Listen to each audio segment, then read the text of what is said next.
सूक्ष्म जीवों से होने वाली बीमारियां। आपने सूक्ष्म जीवों के बारे में पढ़ लिया। सूक्ष्म जीव कौन कौन से होते हैं, कितने प्रकार के होते हैं, और सूक्ष्म जीवों के लाभ भी आपने पढ़ लिया है। जैसे उद्योग धंधों में, भोजन के रूप में, नाइट्रोजन स्थिरीकरण में, और आपका नाइट्रोजन स्थिरीकरण के साथ साथ दवाओं में, किसमें, दवाओं में, कार्बनिक पदार्थों के अपघटन में, ये सूक्ष्म जीवों के लाभ होते हैं। जिस तरह से सूक्ष्म जीव मानव जीवन के लिए लाभदायक है, ठीक उसी तरह से ये हमारे जीवन को नुकसान भी पहुंचाता है। यानी हम कह सकते हैं कि सूक्ष्म जीवों से होने वाली बीमारियां, किस तरह से सूक्ष्म जीव हमारे लिए हानिकारक था। भाई कोई चीज़ है तो दो पहलू होते हैं, एक लाभदायक भी होगी और एक हानिकारक। हमने क्या किया है कि सूक्ष्म जीवों के हमने क्या कर लिए हैं, लाभ देख लिए। हमने क्या देख लिए हैं, सूक्ष्म जीवों के लाभ देख लिए। अब हमको क्या करना है, हानियां। अगर क्या हानियां है सूक्ष्म जीवों की, सूक्ष्म जीव बहुत सारे रोग उत्पन्न करते हैं। क्या करते हैं, बहुत सारे रोग उत्पन्न करते हैं सूक्ष्म जीव। जैसे यानी रोग उत्पन्न करने की एक तरह से ये जननी है, इसको कह सकते हैं। जितने भी रोग होंगे वो सूक्ष्म जीव द्वारा होंगे, चाहे वो आपका जीवाणु हो, विषाणु हो, परजीवी हो, कवक हो, शैवाल हो, सबके सब हानिकारक हैं और लाभदायक भी हैं। जो सूक्ष्म जीव हैं वो हमारे जीवन में बहुत सारे रोग उत्पन्न करते हैं, सर्दी, जुकाम, खांसी, ये टीबी, मलेरिया, टाइफाइड, है ना, एड्स, तमाम प्रकार के रोगों को उत्पन्न करते हैं।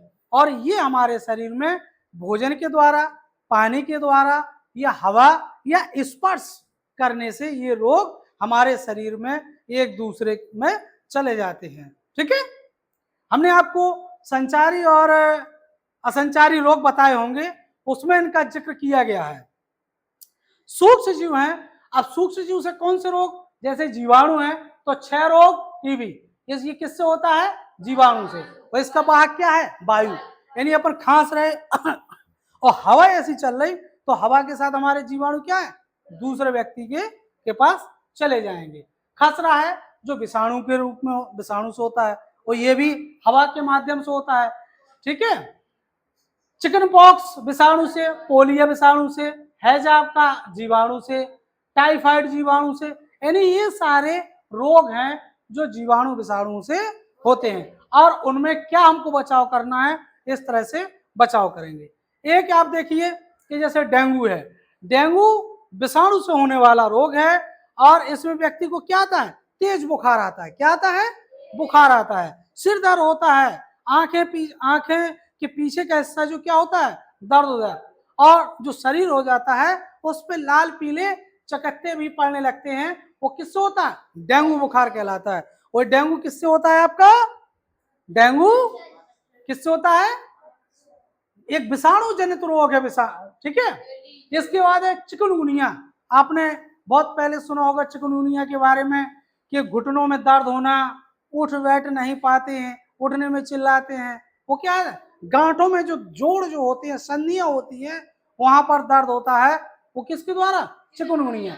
चिकनगुनिया भी टाइगर मच्छर, कौन सा, टाइगर में एडिस एजिप्टी नाम का जो मच्छर होता है, उसके काटने से क्या होता है, चिकनगुनिया होता है। जिसको भी चिकनगुनिया हो जाएगा वो व्यक्ति में तेज बुखार होगा, और उसके जो ज्वाइंट होते हैं, ये घुटने का या नी का, जितने भी संधियां जहां हो रही हैं, वो वहां पर ये दर्द हो। मलेरिया है, जो मलेरिया बुखार किससे होता है, मलेरिया, मलेरिया जानते हैं आप, कि एक दिन बाद आता, अपन कहे कि आज बुखार चढ़ा, कल नहीं चढ़ेगा, परसों फिर उसी टाइम पे चढ़ेगा, है ना। जिसको देहातों में पर्या बुखार भी कहते हैं और मलेरिया भी कहते हैं। मलेरिया जो होता है प्लाज्मोडियम नामक प्रोटोजुआ से होने वाला रोग है, और इसका जो वाहक होता है वो मादा मच्छर होता है, मादा एनाफ्लीज। कौन सा मच्छर, मादा एनाफ्लीज जो मच्छर होता है, उससे ये रोग क्या होता है, फैलता है। और जब मादा एनाफ्लीज मच्छर जिसको काटती है तो उसमें ये रोग उत्पन्न हो जाता है। तो क्या होता है रोग उत्पन्न होने से, व्यक्ति को क्या होने लगता है, बुखार आने लगता है। क्या होने लगता है, बुखार आने लगता है। एक निश्चित समय पर वो बुखार आने लगता है। ठीक है। इसके बाद पौधों में भी जीवाणुओं द्वारा या सूक्ष्म जीवों द्वारा रोग होते हैं। जैसे ऐसा नहीं है कि ये सूक्ष्म जीव केवल जंतुओं को ही प्रभावित करते हैं, अगर ये जंतुओं को हानि पहुंचाते हैं तो लाभ भी करते हैं। जिस तरह जंतुओं के लिए उसी तरह पौधों में लिए। देखिए गेहूं की गेरुई रोग कवक द्वारा होती है। आपने देखा होगा कि गेहूं की जो बाल होती है, दाना जब तो काला काला हो जाता है, उसको आप दबाएंगे ऐसा तो वो राख की तरह होता है, काला है। देखा आपने, वो उसका क्या हो जाता है, गेरू, वो भूरे कलर का होता है। गेहूं का कंडुआ रोग ये भी कवक द्वारा होता है। नींबू का कैंसर, आपने नींबू देखा होगा कि नींबू पीला होगा, लेकिन कुछ नींबू ऐसे देखोगे कि ऊपर उसकी खुरदरापन होगा, भूरे कलर की लेयर बन जाती है, दरदरी खुरद। देखा आपने, वो नींबू का कौन सा रोग है, कैंकर रोग। आलू में ब्लैक रिंग ये जीवाणु द्वारा होता है। आलू में वो नीला नीला सा रिंग टाइप की बन जाती है, वो जीवाणु द्वारा। तंबाकू का मोजक रोग ये विषाणु द्वारा होता है। ठीक है। तो ये क्या है, लौकी में भी रोग होता है, ये भी विषाणु द्वारा होता है। तो ये विषाणु जो होते हैं पौधों में भी, पौधों के लिए भी क्या होते हैं, हानिकारक होते हैं। संक्रमण के तरीके, यानी संक्रमण कैसे होता है, जीवाणुओं द्वारा, सूक्ष्म जीवों द्वारा दूसरा व्यक्ति कैसे ग्रसित होता है, किस तरह से वो संक्रमित होता है, वाहक क्या है। तो उसमें है, पहला है वायु द्वारा। किसके द्वारा, वायु। उसमें अपन खांसते हैं, छींकते हैं, तो वायु द्वारा होगा, तो खांसने और छींकने से ये रोग एक दूसरे में चला जाता है। हमको जुकाम खांसी है, खांसेंगे, हवा के बहाव में या सामने बैठा होगा व्यक्ति, उसको ये चला जाता है। दूषित जल द्वारा, बासा पानी, किसी का जूठा पानी, खुले में रखा हुआ पानी, उसमें क्या हो जाता है, जीवाणु पनप जाते हैं, है ना। जीवाणु विषाणु उत्पन्न होंगे और उसी को अपन क्या कर लेंगे, नहा धो लेंगे या कपड़े धुलेंगे या पी लेंगे, तो हम क्या हो जाएंगे, संक्रमित हो जाते हैं। इसीलिए यदि कोई रोगी है तो रोगी व्यक्ति के पास हमको उसका जूठा पानी, उसके बर्तन या उसके कपड़े इस्तेमाल नहीं करने चाहिए, नहीं तो हमको हम सूक्ष्म जीवों द्वारा क्या हो जाते हैं, संक्रमित हो जाते हैं, हम बीमार होने लगते हैं। तो वायु के द्वारा भी संक्रमित हो जाते हैं और दूषित जल का उपयोग करने से भी हम क्या हो जाते हैं, बीमार हो जाते हैं। दूषित जल से हमको कई संक्रामक रोग उत्पन्न होते हैं, जिसमें हैजा जो होता है प्रमुख होता है। ठीक है। मिट्टी द्वारा भी होते हैं।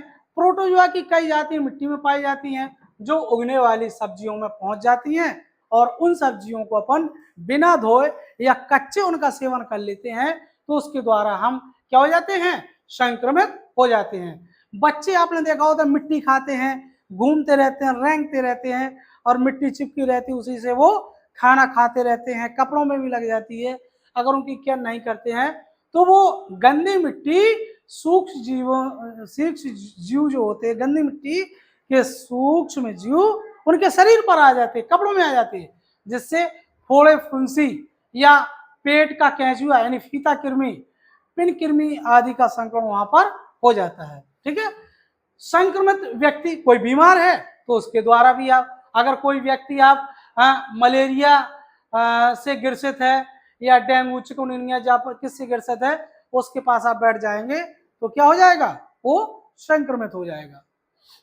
रोगों से बचाव, कि रोगों से अगर कोई संक्रमित व्यक्ति है हम कैसे बचाव करना है, जैसे मलेरिया डेंगू चिकनगुनिया आदि से वो संक्रमित है, तो उससे हमको दूरी बनाना है, उसके कपड़े इस्तेमाल नहीं करना है, उसके जूठे बर्तन का इस्तेमाल नहीं करना है, शुद्ध जल का उपयोग अपन को करना है। बरसात के मौसम में आपने देखा है कि जगह जगह पानी भरा रहता है, भाई बरसात होगी तो पानी बरसेगा और अपना जो कचरा होगा वो भी क्या होगा, सड़ेगा गलेगा।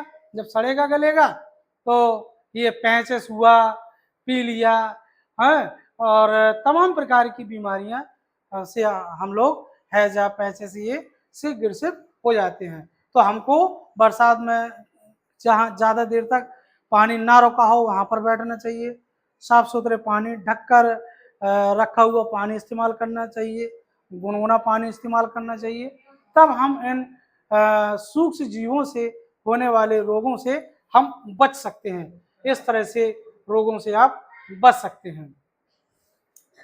इसके बाद अगला टॉपिक आप अगले वीडियो में आप देखेंगे कि टीकाकरण और एड्स, बहुत ही लाइलाज बीमारी एड्स जो होती है उसको आप अगले वीडियो में देखेंगे।